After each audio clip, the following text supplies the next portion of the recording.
मेरे प्रिय आत्मन, सत्य की खोज में या जीवन के अर्थ की खोज में जो सबसे पहली भूमिका आवश्यक है, उसके संबंध में हमने विचार किया। जैसे मुझे दिखाई पड़ता है वह मैंने आपसे कहा, यदि प्यास ना हो तो हमारे भीतर जीवन के अर्थ की प्रति का कोई प्रारंभ भी नहीं हो पाता। प्यास ही बीज है और प्यास की बीज ही विकसित होकर अंकुरित होकर मनुष्य के जीवन में साधना बनता है। प्यास कैसे पैदा हो, उसके संबंध में मैं थोड़ा सा विचार के हमने किया।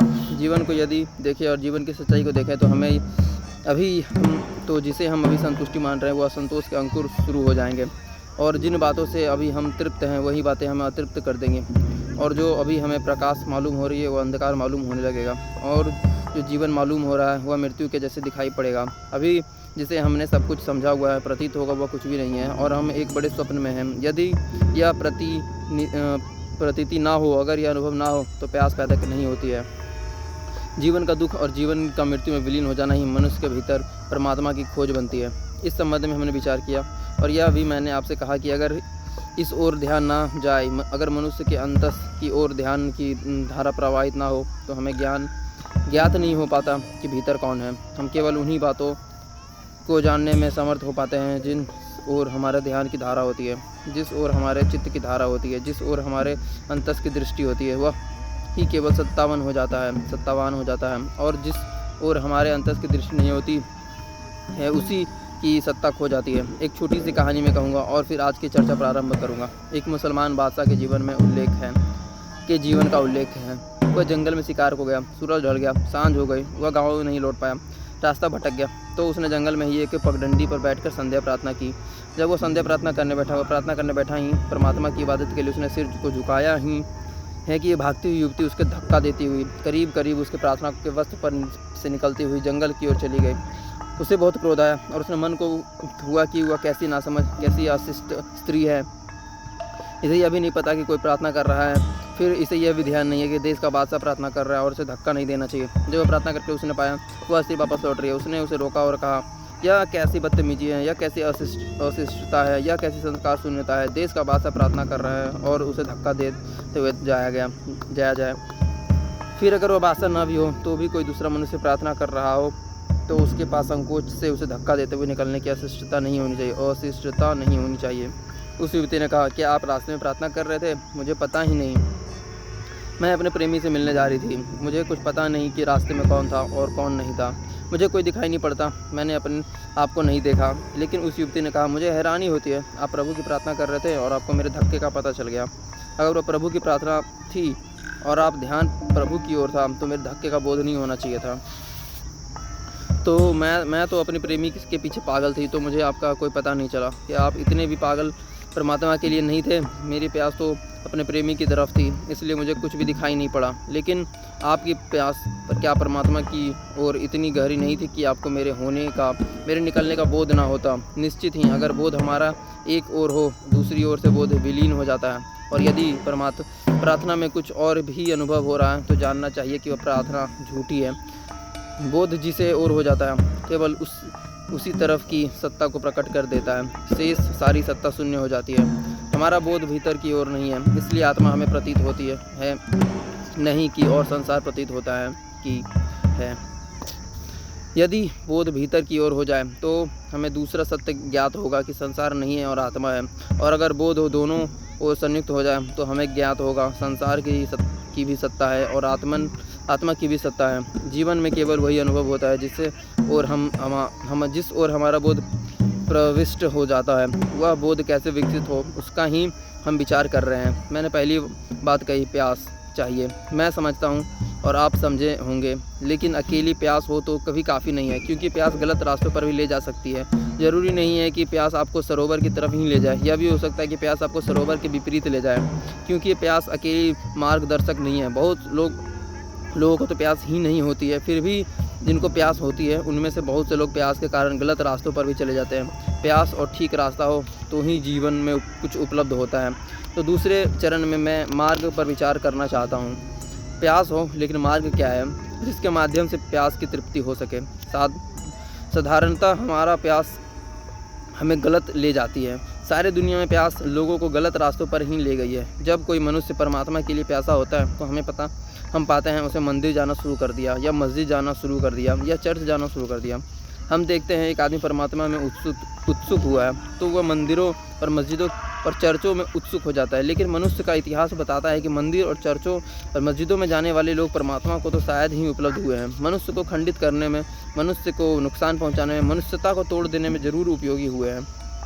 अगर हम मनुष्य के इतिहास को देखें तो यह ज्ञात होगा कि जितने ये आस्तिक हैं, जितने ये धर्म को मानने वाले लोग हैं, इनके नाम पर इतना पाप है, इतनी हत्या है, इतनी हिंसा है जिसका कोई हिसाब नहीं है। नास्तिकों के नाम पर इतने पाप नहीं है। दुनिया में नास्तिकों ने कोई बहुत बुराई नहीं की है, कोई नुकसान नहीं पहुंचाया है मनुष्यता के लिए, लेकिन आस्तिकों ने पहुंचाया है। और उनके पहुंचाने वालों के अड्डे मंदिर और मस्जिद और चर्च हैं। और इन अड्डों ने मनुष्य को तोड़ा है। और जो चीज़ मनुष्य तोड़ देती है, वह चीज़ मनुष्य को परमात्मा से कैसे जोड़ सकेगी। जो मुझे अपने पड़ोसी से तोड़ देती है, वो मुझे परमात्मा तक ले जाने में कैसे समर्थ हो सकती है। लेकिन जो लोग धर्म में उत्सुक हैं, उनकी उत्सुकता को शीघ्र ही मंदिर और मस्जिद को उत्सुकता में बदल जाती है। यह प्यास ने गलत रास्ता ले लिया है। स्मरण रखें, मंदिर और मस्जिद भी बाहर है। जैसे दुकान बाहर है और मकान बाहर है, वैसे ही मंदिर और मस्जिद भी बाहर हैं। और जो बाहर की तरफ परमात्मा को खोजने जा रहा है, उसका बोध भीतर की तरफ नहीं आएगा। नानक मुसलमानों के तीर्थ मक्का में मेहमान थे। वे रात जब वहाँ सोए तो उन्होंने पैर काबा के पवित्र पत्थर की तरफ कर लिए। पुजारी ने आकर कहा कि ये पैर पवित्र पत्थर की तरफ है, परमात्मा की तरफ है, इन्हें किसी और तरफ कर के सो जाओ। नानक ने कहा, तुम मेरे पैर उस तरफ कर दो जहाँ परमात्मा ना हो। नानक ने बहुत अद्भुत बात कही। उन्होंने कहा, तुम मेरे पैर उस तरफ कर दो जहाँ परमात्मा ना हो। जिसकी दृष्टि मंदिर में है, उसे यह ख्याल पैदा हो जाता है कि भगवान मंदिर में है और शेष जगत में क्या है। जिसकी दृष्टि मस्जिद में हो जाती है, उसका ख्याल होता है कि भगवान मस्जिद में है और शेष जगत में क्या है। मंदिर और मस्जिद को मानने वाला भगवान को तो उपलब्ध नहीं होता, लेकिन भगवान के एक अत्यंत एकांगी धारणा को, भगवान को के अत्यंत खंडित रूप को, भगवान के अत्यंत कारागृह और बंधन में बंध गए रूप को उपलब्ध हो जाता है। और तब परिणाम यह होते हैं कि उसके जीवन में धर्म तो नहीं आता, उसके जीवन में संप्रदाय आता है, उसके जीवन में कोई साधुता तो नहीं आती, उसके जीवन में क्रूरता आती है, उसके जीवन में प्रेम तो नहीं आता, लेकिन विद्वेष आ जाता है, संगठन आता है, घृणा आती है। सारी दुनिया में के धर्म इसी कारण संगठित हैं, घृणा के कारण, दूसरे धर्म के विरोध में, मंदिर मस्जिद के विरोध में, मस्जिद मंदिर के विरोध में है। और जो चीज़ भी किसी के विरोध में है, स्मरण रखें कि वह परमात्मा के पक्ष में नहीं हो सकती, क्योंकि परमात्मा तो समग्र का नाम है। उस समग्र में अगर किसी का भी विरोध हो, अंततः वह परमात्मा का विरोध होगा। इसलिए कोई व्यक्ति अगर ईश्वर को खोजने चला है तो कोई मंदिर और कोई मस्जिद उसे परमात्मा को नहीं दे सकेंगे। उसे तो सगरा जीवन को ही जानने में प्रवेश पाना होगा, और उसका द्वार उसके भीतर है, उसके बाहर नहीं है। मैंने एक फ़कीर के संबंध में सुना है। वह कोई 70 वर्ष की उम्र तक निरंतर मंदिर जाता रहा, प्रभु की प्रार्थना में सम्मिलित होता रहा है। एक भी दिन नहीं चुका। कोई 45 वर्षों से उसके गांव के लोगों ने देखा कि वह हमेशा मंदिर गया है। बीमार था तो भी मंदिर गया, अस्वस्थ था तो भी मंदिर गया, वृद्ध हो गया तो भी मंदिर गया। एक भी दिन वह कभी चूका नहीं। 70वें वर्ष पर एक दिन लोगों ने पाया कि आज वह मंदिर नहीं आया है, तो लोग बहुत हैरान हुए, सिवाय इसके कि वह मर गया हो, और कोई भी कारण नहीं हो सकता। वे सारे लोग उस साधु के झोपड़े की तरफ गए। उन्होंने जाकर देखा, वह तो अपनी खंजड़ी लिए हुए एक दरख्त के नीचे बैठकर खंजड़ी बजा रहा है। वह तो गीत गा रहा है। उन्हें आश्चर्य हुआ और उन्होंने कहा कि इस बुढ़ापे में तुमने यह नास्तिकता सूझी है। जीवन भर का उपकर्म, जीवन भर की साधना मंदिर जाने की समाप्त हो गई क्या? उस बूढ़े साधु ने कहा, जब तक मुझे भगवान के मंदिर का पता नहीं था, तब तक मैं तुम्हारे मंदिर में आता रहा। अब मुझे भगवान के मंदिर का पता है, इसलिए अब किसी मंदिर में मुझे जाने की कोई ज़रूरत नहीं रह गई है। उन्होंने पूछा, भगवान का मंदिर क्या है? उस साधु ने कहा, यह जो सारी प्रकृति है, यह जो सारी सृष्टि है, यह कोई भगवान का मंदिर है। यदि कोई भगवान का मंदिर है तो यही है, इसके अतिरिक्त और कोई मंदिर नहीं हो सकता। और अगर भगवान के मंदिर में जाने का कोई द्वार है तो वह मेरे भीतर है, वह द्वार कहीं बाहर नहीं हो सकता। इस विश्वसत्ता के निकट हम अपने ही भीतर से निकटतम हैं, और अगर हमें उस सत्ता से संबंधित होना है तो द्वार हमारे भीतर होगा। इसलिए मैंने कहा कि प्यास अगर पैदा भी हो तो अक्सर प्यास गलत रास्तों पर चली जाती है, और वैसे गलत रास्तों पर गई प्यास का ही परिणाम है कि दुनिया में इतने धर्म हैं, अन्यथा एक ही धर्म होना चाहिए। धर्म इतने कैसे हो सकते हैं? सत्य तो एक ही है, सत्य तो एक ही हो सकता है, असत्य बहुत हो सकते हैं। ये इतने धर्म, इस बात की सूचना है कि धर्म अपनी परिपूर्णता में, अपने परिपूर्ण सत्य में उपलब्ध नहीं हो पा रहा है, अपने परिपूर्ण विकास को प्राप्त नहीं कर पा रहा है। अगर लोगों की प्यास गलत ना जाए तो दुनिया में संगठन विसर्जित हो जाए, मंदिर और मस्जिद विलीन हो जाएंगे। पादरी और पुरोहित, पंडित, उस तरह के लोग जिन्होंने की शोषण का व्यापार कर रखा है मनुष्य की प्यास का, वे सब विलीन हो जाएंगे। यह मनुष्य की प्यास का, मनुष्य की आंतरिक अभिपसा का शोषण चल रहा है कोई 5000 वर्षों से, और उस शोषण के नाम पर ना जाने मालूम क्या क्या हुआ है। अब यह वक्त है कि हम यह शोषण बंद हो जाना चाहिए, लेकिन यह तभी बंद होगा जब हमारी प्यास ठीक रुख अख्तियार करे। अगर हमारी प्यास गलत रास्तों पर जाती है तो यह आगे भी होता रहने वाला है, और इस सारे शोषण की बुनियाद हमारी प्यास को गलत ले जाने का स्थान है विश्वास। हमसे कहा गया है हम विश्वास करें।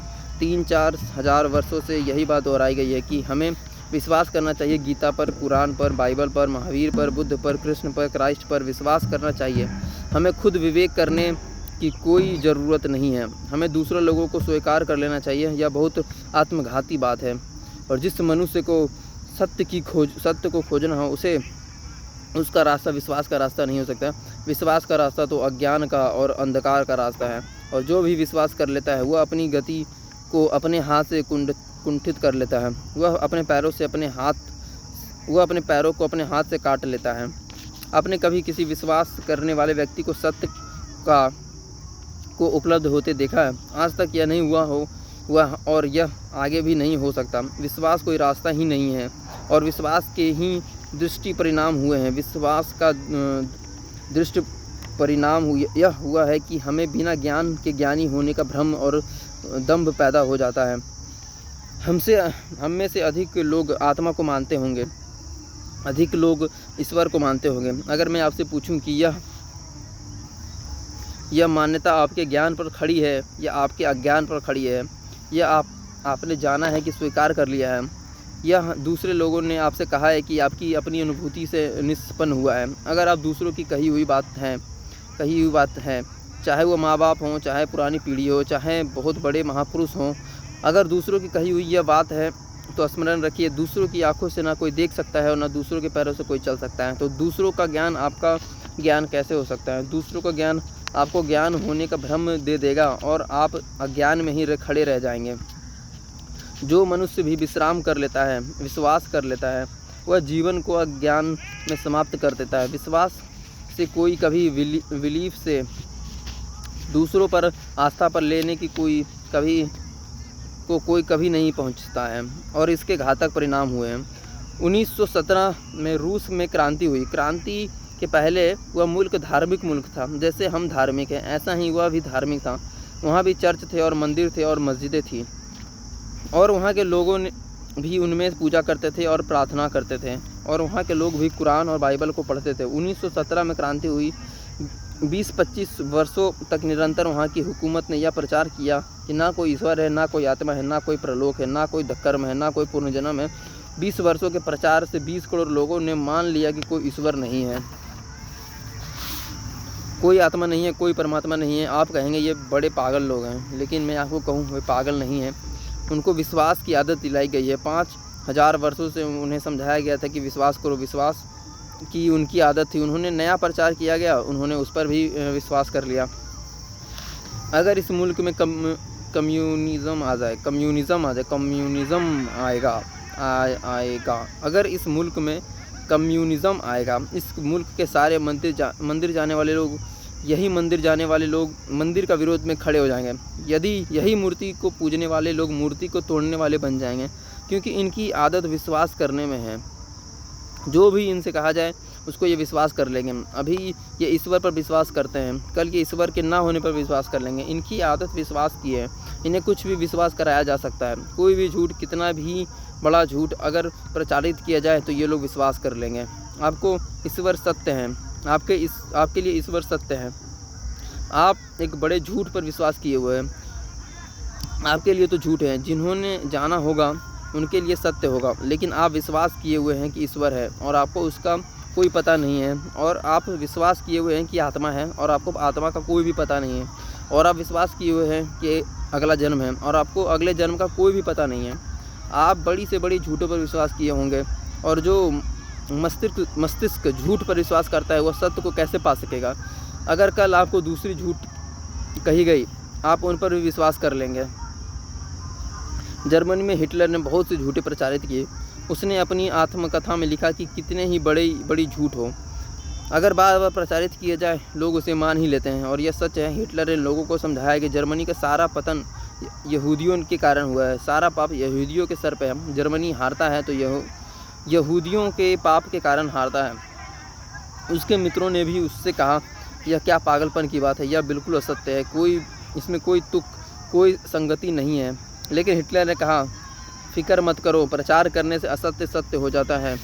और उसने 5-7 वर्षों तक प्रचार किया और सारा मुल्क, शिक्षित मुल्क राजी हो गया, इस बात को मानने लगा कि यहूदियों के ऊपर सारा पाप है और इनकी हत्या करने में से ही मुल्क का विकास होगा। सारी दुनिया में इस तरह के प्रचार हैं और उसके पीछे कारण है।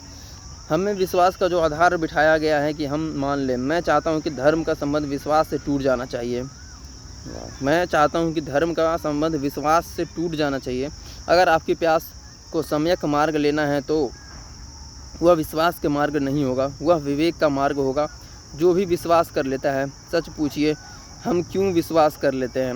हमारे भीतर काहिलपना है, सुस्ती है, श्रम करने का अभाव है। हम मान लेते हैं कि दूसरे जो कहता है वह ठीक ही कहता होगा। सच यह है कि विश्वास करने का अर्थ ही यह हुआ कि हमारे भीतर खुद जानने की बहुत गहरी इच्छा नहीं है।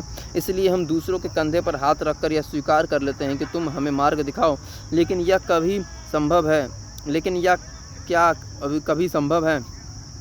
क्या यह संभव है कि दूसरे की बात विश्वास कर लेने से हमारे भीतर का अज्ञान मिट जाए?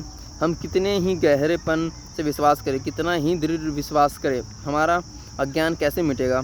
क्या आप सोच सकते हैं आपको ईश्वर का कोई पता नहीं है? आप विश्वास कर ले कि ईश्वर है, बहुत गहरा विश्वास कर ले, सारे प्राणों से विश्वास कर ले, तो भी आपके भीतर किसी आंतरिक बिंदु पर आपको ज्ञात रहेगा कि मुझे ईश्वर की ओर पता नहीं है, ईश्वर का कोई पता नहीं है। आप कितने ही विश्वास कर ले, भीतर संदेह मौजूद रहेगा, वह नष्ट नहीं हो सकता है। विश्वास संदेह को नष्ट कभी नहीं कर पाता। नष्ट कैसे करेगा?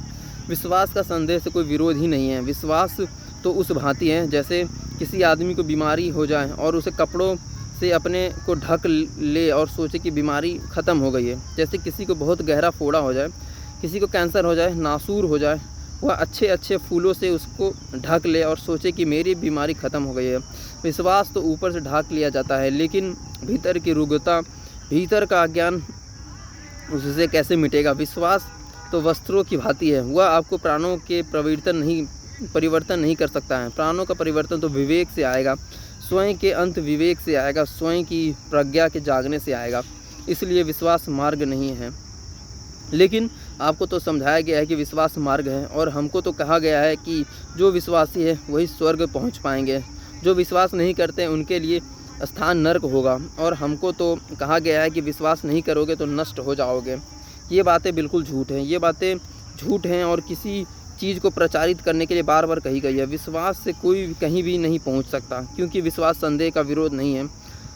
विश्वास से संदेह का अंत नहीं होता। हाँ, संदेह मिट जाता है तो व्यक्ति सत्य को उपलब्ध होता है, और संदेह विश्वास से कभी पैदा नहीं होता, कभी नहीं मिटता, और संदेह विश्वास से कभी नहीं मिटता। संदेह मिटता है विवेक से।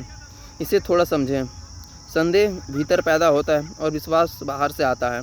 जो भीतर पैदा होता है वो बाहर से आई हुई किसी भी चीज़ से ढाका जा सकता है, मिटाया नहीं जा सकता। ढाका जा सकता है, किसी भी चीज़ से ढाका जा सकता है, मिटाया नहीं जा सकता। संदेह भीतर पैदा होता है, विश्वास बाहर से आता है। विवेक भी भीतर पैदा होता है। जहाँ बीमारी है वहीं समाधान हो सकता है। विश्वास दूसरे देते हैं और संदेह आपका होता है। विवेक भी आपका होता है। इसलिए विवेक तो संदेह को नष्ट कर सकता है, लेकिन विश्वास नष्ट नहीं हो सकते। और यही कारण है कि इतना विश्वास है दुनिया में, लेकिन फिर भी धार्मिक मनुष्य कहाँ हैं? इतने विश्वासी लोग हैं, लेकिन धार्मिकता कहाँ है?